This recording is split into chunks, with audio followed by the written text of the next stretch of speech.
मोदी तो कहता 8,500 करोड़ के प्लेन में घूम रहे हैं, 12 करोड़ की मैविक में घूम रहे हैं, 1.5 लाख का अगला बंदा पेन लगा के चल रहा है। सारी की सारी एक तरफ तो उसका प्रचारित होता है। सुन लो या पूरी बात सुन लिया करो। अरे ये किसकी स्टेटमेंट है? मैं तो फकीर आदमी हूँ, झोला लेके चल दूंगा। किसकी स्टेटमेंट है? किसकी स्टेटमेंट है ये कि मैं तो फकीर आदमी हूँ, झोला लेके चल दूंगा? किसकी स्टेटमेंट है? तो उसने ये तो रखा मैं आम आदमी हूँ, मैं तो फकीर आदमी हूँ, झोला लेके चल दूंगा। किसकी स्टेटमेंट है किसी को याद? बोलो। मोदी जी की है ना? उसकी है। फिर क्यों बोला कि मैं फकीर आदमी हूँ?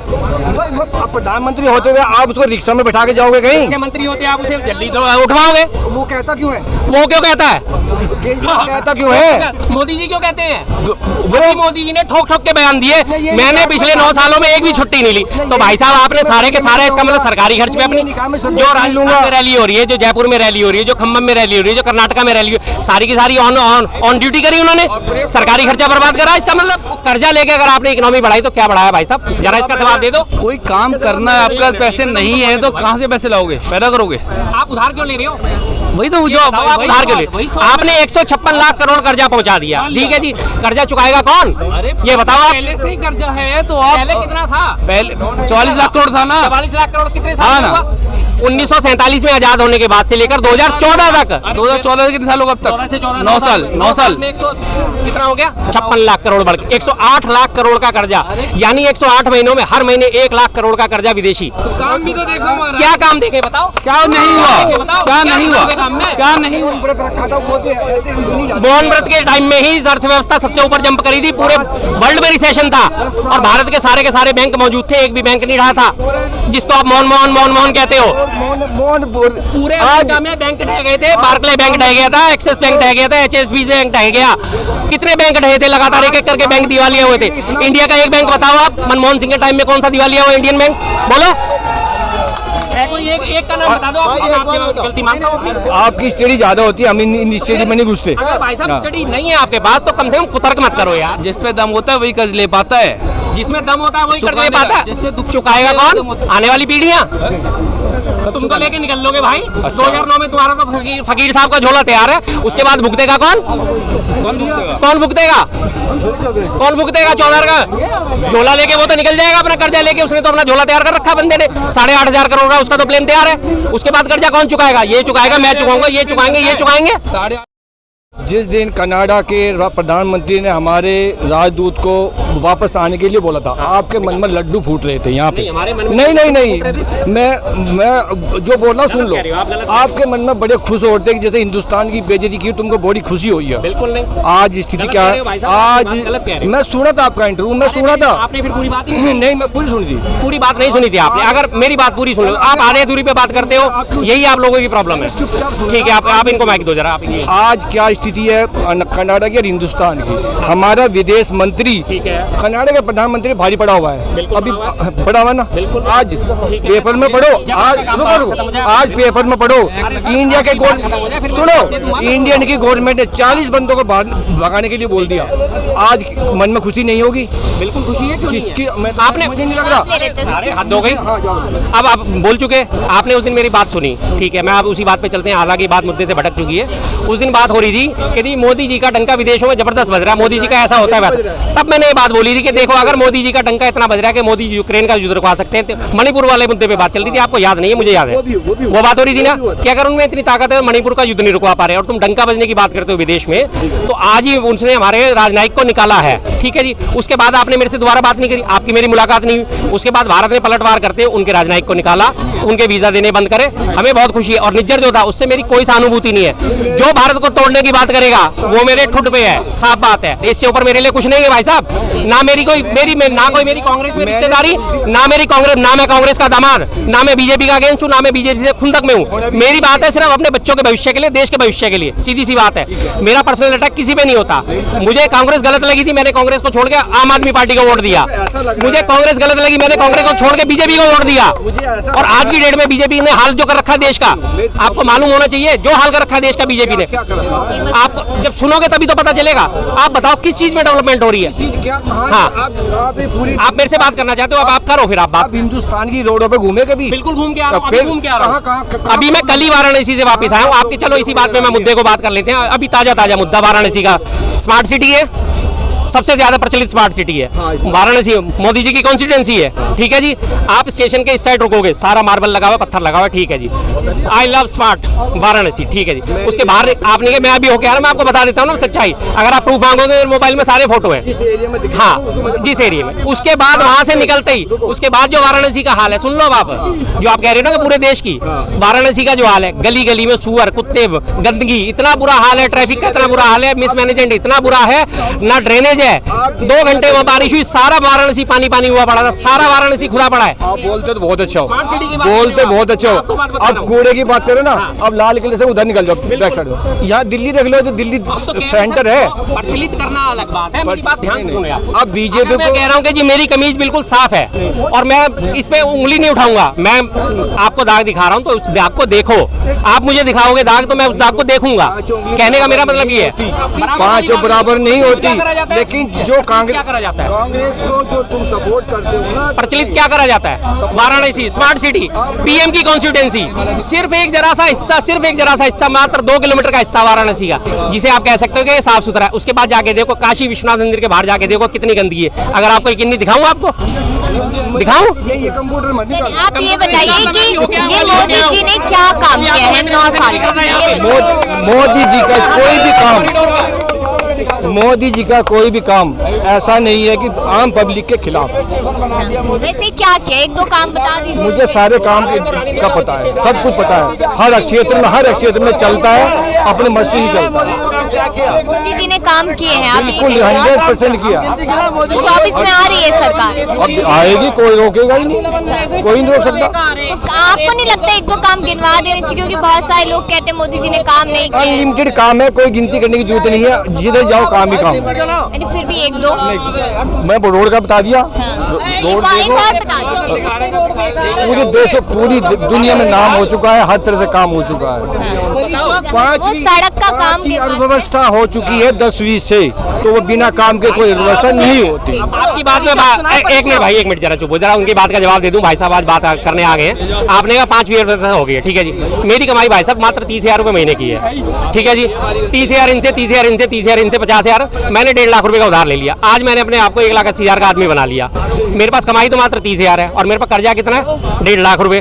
तो मेरी अर्थव्यवस्था फायदेमंद है, नुकसानदेह? मुझे इस बात का जवाब दे दो आप। ये कर्जा कहाँ से लाया? आप कमा रहे हो, गलती किस केस में? 1 मिनट भाई साहब, नहीं। 1 मिनट।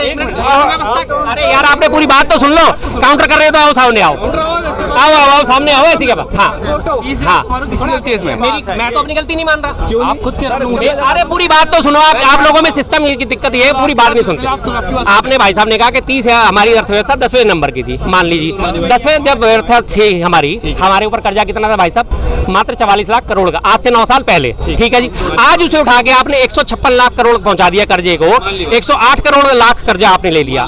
तो फिर वो कर्जा लेके अगर आपने इकोनॉमी बढ़ाई तो क्या बढ़ाया भाई साहब, जरा इसका जवाब दे दो। कोई काम करना है, आपका पैसे नहीं है तो कहाँ से पैसे लाओगे, पैदा करोगे? आप उधार क्यों ले रहे हो? वही तो मुझे उधार के लिए आपने 156 लाख करोड़ कर्जा पहुंचा दिया, ठीक है जी।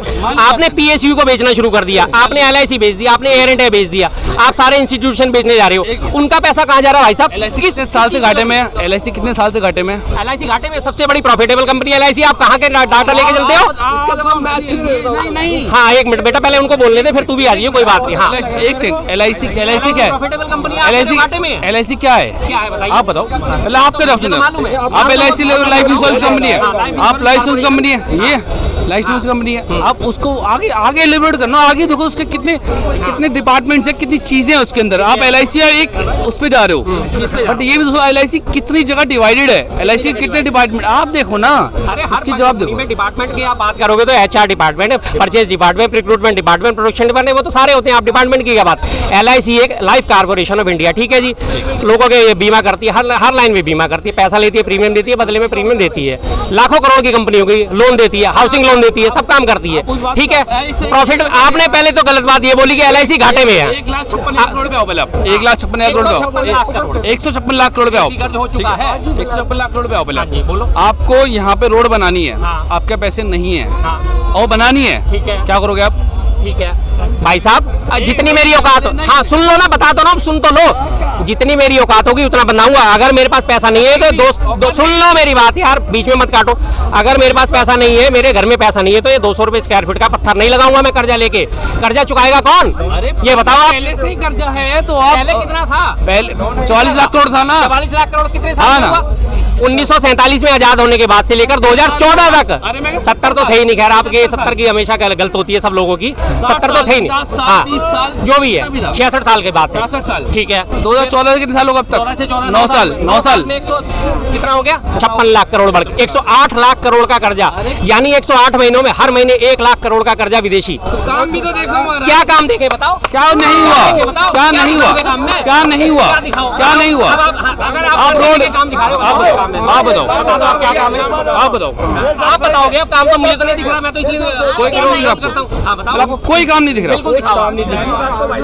आप एक सेकंड, आप कहाँ खड़े हो उस टाइम? मैं चांदनी चौक में खड़ा हूँ। पहले चांचो ऐसा था? ठीक है, आपने बात बोली, यही बात मैंने भी आपसे बोली। अगर आपकी औकात नहीं है तो जरूरी है इसमें 200 रुपए स्क्वायर फीट का पत्थर लगाना कर्जा लेके? हाँ? क्यों लगाया? भाई साहब अर्जन चौक इकोनॉमिक स्टॉक में घर कर्जा लेके चलाते हो? कर्जा लेके घर चलाते हो? है कर्जा खाए ऋण कृतवा घर पीवे। बहुत बढ़िया बात है तुम्हारी तो भाई। भाई मेरी बात सुनो, बहादुर शाह जफर के जमाने गए जब उसने, सुन लो अरे सुन लो, आगे याद रहेगी 1 मिनट। बहादुर शाह जफर जब था उसके जब वो उसके जमाने गए, जब हमारे यहाँ से मियाँ गालिब पहुंचे थे, कर्ज की पीते थे मैं साकी, ये सोच कर रंग लाएगी हमारी फाका मस्ती एक दिन। उसके उसी शेर को सुन के उसका सारा कर्जा माफ कर दिया गया था। यहाँ पर हाँ आपको ऐसी बात नहीं चलनी, अब कोई कर्जा नहीं मिलना। जिस पे दम होता है वही कर्ज ले पाता है। जिसमें दम होता है वही कर्ज ले पाता है। चुकाएगा कौन? आने वाली पीढ़ियां। तुम तो लेके निकल लोगे भाई। 2009 में तुम्हारा तो फकीर साहब का झोला तैयार है, उसके बाद भुगतेगा कौन? कौन भुगतेगा? कौन भुगतेगा? 14 का झोला लेके वो तो निकल जाएगा अपना कर्जा लेके। उसने तो अपना झोला तैयार कर रखा बंदे ने, 8,500 करोड़ का उसका तो प्लान तैयार है। उसके बाद कर्जा कौन चुकाएगा? ये चुकाएगा, मैं चुकाऊंगा, ये चुकाएंगे, ये चुकाएंगे। 8,500 करोड़ का प्लान घर का है उसका? और किसका है? घर का है, नाम पे है? नहीं है ना? नहीं है, सरकार का है ना? सरकार का। उंगली मत उठाया करो कि उसने अपने इस पे क्यों खर्च कर दिए, शीश महल पे इतना क्यों खर्चा हो गया, या राहुल ये बात पे आओ। अरे यार ये बात मत छोड़ो, शीश वाली बात पे आ रहे हो तो शीश वाली बात है। शीश महल पे बात करना। केजरीवाल रुको भाई साहब, सुनो। केजरीवाल का आज से 8 साल पहले पूरा स्पीच देख लो। मैं तो भिखारी हूँ, मेरे तो कट्टर ईमानदार है नहीं, उससे कट्टर ईमानदार कोई नहीं था। बात सुन लो, उससे कट्टर ईमानदार कोई नहीं था, उससे आम आदमी कोई नहीं था।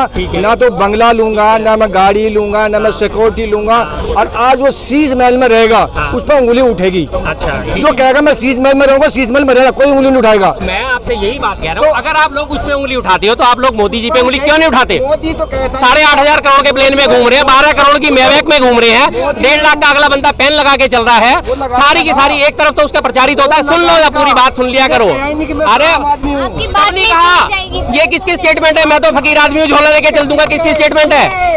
किसकी स्टेटमेंट है ये कि मैं तो फकीर आदमी हूँ, झोला लेके चल दूंगा? किसकी स्टेटमेंट है? तो उसने ये तो रखा, मैं आम आदमी हूँ।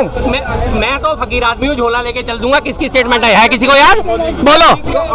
मोदी जी की है ना? उसकी है। फिर क्यों बोला कि मैं फकीर आदमी हूँ? प्रधानमंत्री होते हुए आप उसको रिक्शा में बैठा के जाओगे कहीं? मुख्यमंत्री होते आप उसे जल्दी तो उठवाओगे? वो कहता क्यों है? वो क्यों कहता है? कहता क्यों है? मोदी जी क्यों कहते हैं? वो मोदी जी ने ठोक ठोक के बयान दिए, मैंने पिछले 9 सालों में एक भी छुट्टी नहीं ली। तो भाई साहब आपने सारे के सारे, इसका मतलब सरकारी खर्च पे अपनी जो राजस्थान में रैली हो रही है, जो जयपुर में रैली हो रही है, जो खम्बम में रैली हो रही है, जो कर्नाटका में रैली हो, सारी की सारी ऑन ड्यूटी करी उन्होंने, सरकारी खर्चा बर्बाद करा। इसका मतलब उन्होंने जब बोला कि 9 साल से मैं छुट्टी नहीं ले रहा, इसका मतलब जितनी भी उनकी रैलीज होती हैं, फिर छुट्टी लेता है नहीं लेता, फिर गारंटी नहीं है। कौन प्रधानमंत्री है अपने खर्च से जाता है? कभी गया है? बिना किसका बर्बाद कर रहे हैं वो? जो अपनी पार्टी के प्रचार के लिए पैसा किसका बर्बाद कर रहे हैं वो? मौन व्रत रखा था वो, ऐसे मौन व्रत के टाइम में ही अर्थव्यवस्था सबसे ऊपर जंप करी थी, पूरे वर्ल्ड में रिसेशन था और भारत के सारे बैंक मौजूद थे, एक भी बैंक नहीं रहा था, जिसको आप मौन कहते हो। पूरे अमेरिका में बैंक ढह गए थे, बार्कले बैंक ढह गया था, एक्सिस बैंक ढह गया था, HSBC बैंक ढह गया।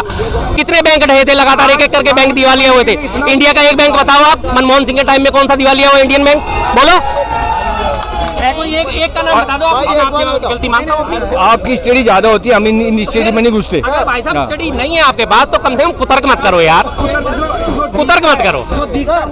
स्टडी आप भी करो, मैं कब कह रहा हूँ स्टडी नहीं करो, मैं भी तो काम भी करता हूँ, स्टडी भी करता हूँ भाई, जागरूक रहता हूँ। अभी अभी मैं अपना बिजनेस करके आ रहा हूँ, अपना ऑर्डर लगा के आ रहा हूँ, फिर आज कंप्यूटर नहीं निकाल रहे। मना कर सुनियो, मैं बताता हूँ, सुनियो।